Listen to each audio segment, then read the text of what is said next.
Hi friends, welcome to Harshita vlogs. ಇವತ್ತು ಗಾರ್ಡನ್ನಲ್ಲಿ ಗಿಡಕ್ಕೆ ನೀರು ಹಾಕೋಣ ಅಂತ ಹೋದಾಗ ಈ ಅರ್ಶಿಣದ ಗಿಡ ನೋಡಿದೆ. ಇದು ಸಂಕ್ರಾಂತಿ ಟೈಮಲ್ಲೇ ಕೀಳೋದು. ಸಂಕ್ರಾಂತಿ ಟೈಮ್ ಬಂದಿದೆಯಲ್ಲ, ಕೀಳೋಣ ಅಂತ ಅಂದ್ಕೊಂಡ್ವಿ. ನೋಡಿ, ಇದೆ ಅರ್ಶಿಣದ ಗಿಡ. ಬಾಳೆ ಗಿಡದ ಥರನೇ ಇರುತ್ತೆ, ಬಟ್ ತುಂಬ ಅಷ್ಟು ಹೈಟ್ ಬರೋಲ್ಲ.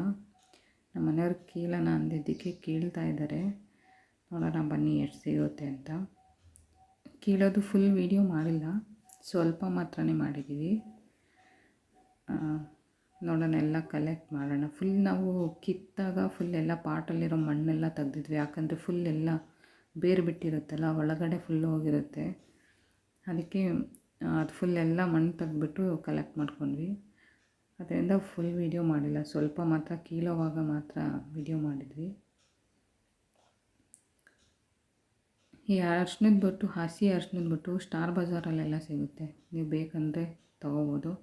ನೋಡಿ, ಇಷ್ಟೇ ಸಿಕ್ಕಿದ್ದು. 2 ಪಾಟಲ್ಲಿ ಹಾಕಿದ್ದು, ಜಾಸ್ತಿ ಏನು ಸಿಕ್ಕಿಲ್ಲ, ಸ್ವಲ್ಪ ಸಿಕ್ಕಿದೆ.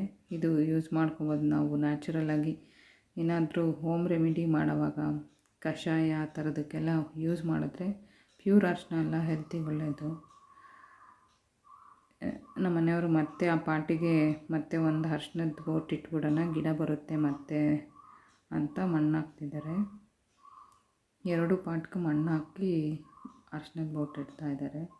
ನೋಡಿ, ಈ ಥರ ಬಂದಿರೋವಂಥದ್ದು ಚೆನ್ನಾಗಿ ಮೊಳಕೆ ಹೊಡೆದಿರೋವಂಥದ್ದನ್ನು ಇಟ್ಟರೆ ಚೆನ್ನಾಗಿ ಬರುತ್ತೆ. ಹಾಕಿದ್ರು, ಒಂದು ಪಾಟ್ಗೆ ಹಾಕಿದ್ರು. ನಾವು ಬೇಕಿದ್ದರೆ ಕಾರ್ನರಲ್ಲೆಲ್ಲ, ಮನೆ ಕಾರ್ನರಲ್ಲೇ ಪಾಟಲ್ಲಿ ಇಟ್ಬಿಟ್ಟು ಬೆಳೆಸ್ಕೊಬೋದು. ಬೆಂಗಳೂರಲ್ಲಿ ಅರ್ಶಿಣದ ಬೋಟ್ ಹಸಿದು ಕೂಡ ಸಿಗುತ್ತೆ. ನಾವು ಬೆಳೆಸ್ಕೊಳ್ಳೋಕೆ ಈಸಿ ಆಗುತ್ತೆ. ಹಸಿ ಸಿಕ್ಕಿದ್ರೆ ಗಿಡ ಬೆಳೆಸ್ಬೋದು, ಹಸಿ ಬೋಟ್ ಇಡ್ಬೋದು. ನೋಡಿ, ಇನ್ನೊಂದು ಪಾಟ್ಗೂ ಹಾಕ್ಬಿಟ್ಟು ನೀರು ಹಾಕಿದ್ರು. ನಾವು ಯಾವುದೇ ಗಿಡ ಇಟ್ಟ ತಕ್ಷಣ ಸ್ವಲ್ಪ ನೀರು ಹಾಕಬೇಕು, ಆವಾಗ ಚೆನ್ನಾಗಿ ಬರೋದು ಗಿಡ. ನೋಡಿ, ಇದು ಮೆಹಂದಿ ಗಿಡ, ಇದು ಮರಗ, ಅದ್ರ ಮುಂದೆ ಇರೋದು ಮುತ್ತು ಮಲ್ಲಿಗೆ ಗಿಡ. ಇಷ್ಟೇ, ಸ್ವಲ್ಪ ಒಂದು 5 ಪಾಟಲ್ಲಿ ಅಲ್ಲೊಂದು ಇಟ್ಟಿದ್ದೀವಿ. ಸ್ಪೇಸ್ ಇದೆ, ಬಟ್ ಮೇಂಟೈನ್ ಮಾಡೋಕ್ಕಾಗಲ್ಲ, ಅದಕ್ಕೆ ಸ್ವಲ್ಪ ಹಾಕಿದ್ದೀವಿ. ಇದು ಕೆಶ್ವೇದಂಟು ಅಂತಾರಲ್ಲ, ಆ ಗಿಡ. ಇದೇ ನಮ್ಮ ಚಿಕ್ಕ ಗಾರ್ಡನ್ನು. ನೋಡಿ, ಒಂದು ದೊಡ್ಡ ಪತ್ರೆ ಗಿಡ, ಒಂದು ಸೀಬೆ ಗಿಡ ಇದೆ ದೊಡ್ಡದು. ಇದು ನಮ್ಮ ಪುಟ್ಟ ಗಾರ್ಡನ್ನು. ಬನ್ನಿ, ಇವಾಗ ಹೋಗಿ ಅರ್ಶಿಣದ ಗಿಡ ಕಿತ್ತಿದ್ವಲ್ಲ, ಆ ಎಲೆ ಯೂಸ್ ಮಾಡಿಕೊಂಡು ನಾವು ಹಬೆ ಕಟ್ ಮಾಡ್ಬೋದು. ಈ ಎಲೆ ಎಲ್ಲ ಕಟ್ ಮಾಡಿಟ್ಕೊಂಡು ಹಬೆ ಕಟ್ ಮಾಡ್ಕೊಂಡು ತಿಂದರೆ ಹೆಲ್ತಿಗೆ ತುಂಬ ಒಳ್ಳೆಯದು. ಮತ್ತು ಅದ್ರ ಸ್ಮೆಲ್ಲೇ ತುಂಬ ಚೆನ್ನಾಗಿರುತ್ತೆ. ಫುಲ್ಲೆಲ್ಲ ಅರ್ಶಿಣ ಸ್ಮೆಲ್ ಬರ್ತಾ ಇರುತ್ತೆ ಆ ಎಲೆಯಿಂದ. ಹಬೆ ಕಡುಬು ಮಾಡಿದ್ರೆ ಹೇಗೆ ಮಾಡೋದು ಅಂತ ನೋಡೋಣ. ಎಲೆ ಎಲ್ಲ ಕಟ್ ಮಾಡ್ಕೊಂಡಿದ್ದೀನಿ, ಇಷ್ಟು ಸಿಕ್ಕಿದೆ ಎಲೆ. ಬನ್ನಿ, ಹೇಗೆ ಮಾಡೋದು ಅಂತ ನೋಡೋಣ. ನೋಡಿ, ಇಷ್ಟು ಅರ್ಶಿಣ ಸಿಕ್ತು. ವಾಶ್ ಮಾಡಿದ್ಮೇಲೆ ಈಗ ಕಾಣಿಸ್ತಿದೆ ನೋಡಿ. ಇದೇ ಪ್ಯೂರ್ ಅರ್ಶಿಣ, ಶುಂಠಿ ಥರನೇ ಇರುತ್ತೆ, ಬಟ್ ಶುಂಠಿ ಅಲ್ಲ ಇದು. ಏನು, ಅರ್ಶಿಣದ ಗಿಡದ ಎಲೆ, ಹಸಿ ಅರ್ಶಿಣ ಸ್ವಲ್ಪ ತುರಿದಿಟ್ಕೊಂಡಿದ್ದೀನಿ. ಸ್ವಲ್ಪ ಕೊತ್ತಂಬರಿ ಸೊಪ್ಪು, ಹಸಿಮೆಣ್ಸಿನ್ಕಾಯಿ, ಸ್ವಲ್ಪ ಕಡಲೆ ಬೀಜ, ಇಷ್ಟು ಮಿಕ್ಸಿಗೆ ಆಡ್ಕೊಬೇಕು. ಒಂದೊಂದೇ ಹಾಕ್ಕೊಳ್ಳೋಣ ಮಿಕ್ಸಿ ಜಾರ್ಗೆ. ಫಸ್ಟು ಹಸಿಮೆಣ್ಸಿನ್ಕಾಯಿ ಒಂದು 5ರಿಂದ 6, ಒಂದು ಸ್ವಲ್ಪ ಕೊತ್ತಂಬರಿ ಸೊಪ್ಪು, ಹಸಿ ಅರಿಶಿನ ತುರಿದಿಟ್ಕೊಂಡಿದ್ದೆ ಅದನ್ನು ಹಾಕ್ತಾಯಿದ್ದೀನಿ, ಮತ್ತು ಸ್ವಲ್ಪ ಕಡಲೆಬೀಜ, 1/4 ಬೌಲಷ್ಟು ಕಡಲೆಬೀಜ. ಇಷ್ಟು ಮಿಕ್ಸಿಗೆ ಹಾಕ್ಕೊಳ್ಳೋಣ. ನುಣ್ಣಗೆ ಪೇಸ್ಟ್ ಮಾಡ್ಕೋಬೇಕು. ನೋಡಿ, ಈ ಥರ ಪೇಸ್ಟ್ ಮಾಡಿಕೊಂಡು ಒಂದು ಬೌಲ್ಗೆ ಹಾಕ್ಕೊತಾ ಇದ್ದೀನಿ. ಬೌಲಿಗೆ ಹಾಕ್ಕೊಂಡು ಅದನ್ನು ನೀಟಾಗಿ ಎಲ್ಲ ಮಿಕ್ಸ್ ಮಾಡ್ಕೊಳ್ಳೋಣ. ಅದ್ರ ಜೊತೆಗೆ ಅಕ್ಕಿ ಹಸಿಟ್ಟು ಹಾಕ್ಕೋಬೇಕು. ಎಲ್ಲ ತೆಗ್ದಾಡ್ಕೊಂಡೆ ನೀಟಾಗಿ. ಇವಾಗ ಅದನ್ನು ತೊಳೆದ್ಬಿಟ್ಟು ಜಾರಿಗೆಲ್ಲ ಇರೋದೆಲ್ಲ ನೀಟಾಗಿ ತೊಳೆದು ಹಾಕ್ಕೊತಾ ಇದ್ದೀನಿ. ಸ್ವಲ್ಪ ರುಚಿಗೆ ತಕ್ಕಷ್ಟು ಉಪ್ಪು, ಅಕ್ಕಿ ಹಿಟ್ಟು ಕಲಸಿರೋದು ಇಟ್ಕೊಂಡಿದ್ದೆ, ಕಲಸಿಟ್ಕೊಂಡಿದ್ದೆ. ಅದಕ್ಕೆ ಅಕ್ಕಿ ಹಿಟ್ಟು ಹಾಕ್ತಿದ್ದೀನಿ. ನೀವು ಕಲಸಿಟ್ಕೊಂಡಂಗೆ ಡೈರೆಕ್ಟ್ ಅಕ್ಕಿ ಹಸಿಟ್ಟು ಹಾಕ್ಕೋಬೋದು. ಇದೆಲ್ಲ ಮಿಕ್ಸ್ ಮಾಡೋಣ ನೀಟಾಗಿ. ಚೆನ್ನಾಗಿ ದೋಸೆ ಹಿಟ್ಟಿಗಿನ್ನ ಸ್ವಲ್ಪ ಗಟ್ಟಿ ಇರೋ ಅದಕ್ಕೆ ಕಲಿಸ್ಕೋಬೇಕು. ಚೆನ್ನಾಗಿ ಕಲಿಸ್ಕೊಂಡು ಒಂದು ಸ್ವಲ್ಪನೂ ಗಂಟಿಲ್ಲದೆ ಇರೋ ಥರ ನೀಟಾಗಿ ದೋಸೆ ಹಿಟ್ಟಿಗಿನ್ನ ಸ್ವಲ್ಪ ಗಟ್ಟಿ ಇರೋ ಅದಕ್ಕೆ ಕಲಿಸ್ಕೊಳ್ಳೋಣ.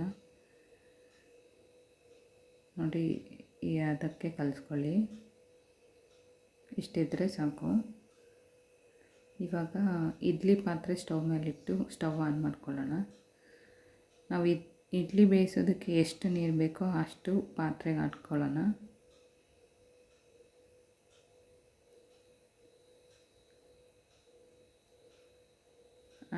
ನೀರು ಹಾಕ್ಕೊಂಡ್ಮೇಲೆ ಅದ್ರ ಮೇಲೆ ಪ್ಲೇಟ್ಸ್ ಇಟ್ಕೊಳ್ಳೋಣ, ಇಡ್ಲಿ ಪ್ಲೇಟ್ಸು. ಅದ್ರ ಮೇಲೇ ಈ ಅರಿಶಿಣದ ಎಲೆ ಮೇಲೆಲ್ಲ ಈ ಹಿಟ್ಟು ಇಟ್ಬಿಟ್ಟು ಫೋಲ್ಡ್ ಮಾಡಿ ಅದರೊಳಗೆ ಇಟ್ಕೊಂಡು ಬೇಯಿಸ್ಕೊಂಡು ತಿನ್ನೋದಷ್ಟೇ.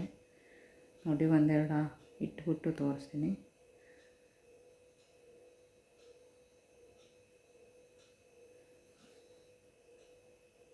ಈ ಥರ ಹಾಕ್ಬಿಟ್ಟು ಈ ಥರ ಪಾತ್ರೆಗೆ ಜೋಡಿಸ್ಕೊಳ್ಳೋದಷ್ಟೇ. ಎಲೆ ಮೇಲೆ ಈ ಥರ ಹಿಟ್ಟು ಹಾಕ್ಬಿಟ್ಟು ಈ ಅರಿಶಿಣದ ಎಲೆ ಮೇಲೆ ಈ ಥರ ಹಬೆ ಕಡಿಮೆ ಮಾಡಿಕೊಂಡ್ರೆ ಅದು ಅರಿಶಿಣದ ಸ್ಮೆಲ್ ಬರುತ್ತಲ್ಲ, ಅದ್ರ ಸ್ಮೆಲ್ಲೇ ತುಂಬ ಚೆನ್ನಾಗಿರುತ್ತೆ. ಮನೆ ಫುಲ್ ಅರಿಶಿಣದ ಸ್ಮೆಲ್ ಬರುತ್ತೆ. ಹೆಲ್ತ್ ಕೂಡ ತುಂಬ ಒಳ್ಳೆಯದು ಈ ಎಲೆ ಮೇಲೆ ಈ ಥರ ಮಾಡೋದ್ರಿಂದ. ಬಾಳೆ ಎಲೆ ಮೇಲೂ ಮಾಡ್ತಾರೆ ಹಬೆ ಕಡುಬು, ಬಟ್ ಅರಿಶಿಣದ ಎಲೆ ಸಿಕ್ಕಿದ್ರೆ ಈ ಥರ ಒಂದು ಸರಿ ಟ್ರೈ ಮಾಡಿ ನೋಡಿ, ಯಾವ ರೀತಿ ಇರುತ್ತೆ ಗೊತ್ತಾಗುತ್ತೆ ನಿಮಗೆ ಟೇಸ್ಟು. ನೋಡಿ, ಎಲ್ಲ ಫುಲ್ ಹಾಕಿಟ್ಬಿಟ್ಟು ಲಿಡ್ ಕ್ಲೋಸ್ ಮಾಡ್ತಾಯಿದ್ದೀನಿ. ಕ್ಲೋಸ್ ಮಾಡಿದ್ಮೇಲೆ ಒಂದು 15 ಮಿನಿಟ್ಸ್, ಇಡ್ಲಿ ಯಾವ ಟೈಮ್ 15 ಮಿನಿಟ್ಸ್ 20 ಮಿನಿಟ್ಸ್ ಬೇಯಿಸ್ತೀವಲ್ಲ ಆ ರೀತಿ ಬೇಯಿಸ್ಕೊಂಡ್ರೆ ಸಾಕು. ಇವಾಗ ಆಗಿದೆ, ತೆಗ್ಯೋಣ. ತೆಗೆದು ನೋಡೋಣ ಯಾವ ರೀತಿ ಆಗಿದೆ ಅಂತ. ನೋಡಿ, ಈ ರೀತಿ ಬೆಂದಿದೆ. ಈ ರೀತಿ ಇರುತ್ತೆ. ಈ ಎಲೆಯಿಂದ ಎಲೆ ಎಲ್ಲ ಬಿಡಿಸ್ಬಿಟ್ಟು ಅದರೊಳಗಿರೋ ಅಂಥ ಹಬೆ ಕಡುಬನ್ನ ಚಟ್ನಿ ಅಥವಾ ತುಪ್ಪದ ಜೊತೆ ತಿನ್ಬೋದು. ತುಂಬ ಟೇಸ್ಟಾಗಿರುತ್ತೆ. ನಾನು ಚಟ್ನಿ ಮಾಡಲಿಲ್ಲ, ಅದರಿಂದ ತುಪ್ಪದಿಂದನೇ ತಿಂದು ಖಾಲಿ ಮಾಡಿದ್ವಿ. ನೀವು ಇಡ್ಲಿಗೆ ಯಾವ ಥರ ಚಟ್ನಿ ಮಾಡ್ಕೊತೀರೋ ಆ ಥರ ಚಟ್ನಿ ಇದಕ್ಕೆ ಮಾಡ್ಕೊಂಡು ತಿನ್ಬೋದು. ನೋಡಿ, ಈ ಥರ ಕಾಣಿಸುತ್ತೆ. ಟೇಸ್ಟ್ ಮಾತ್ರ ತುಂಬ ಚೆನ್ನಾಗಿರುತ್ತೆ. ಒಂದು ಸರಿ ಟ್ರೈ ಮಾಡಿ ನೋಡಿ. ಸೂಪರ್ ಟೇಸ್ಟ್ ಮತ್ತು ಹೆಲ್ತಿ ಕೂಡ. ಅರಿಶಿಣದ ಎಲೆ ನಿಮಗೆ ಬೆಂಗಳೂರಲ್ಲಿ ಮಾರ್ಕೆಟಲ್ಲೆಲ್ಲ ಸಿಗುತ್ತೆ. ಒಂದು ಸರಿ ಟ್ರೈ ಮಾಡಿ.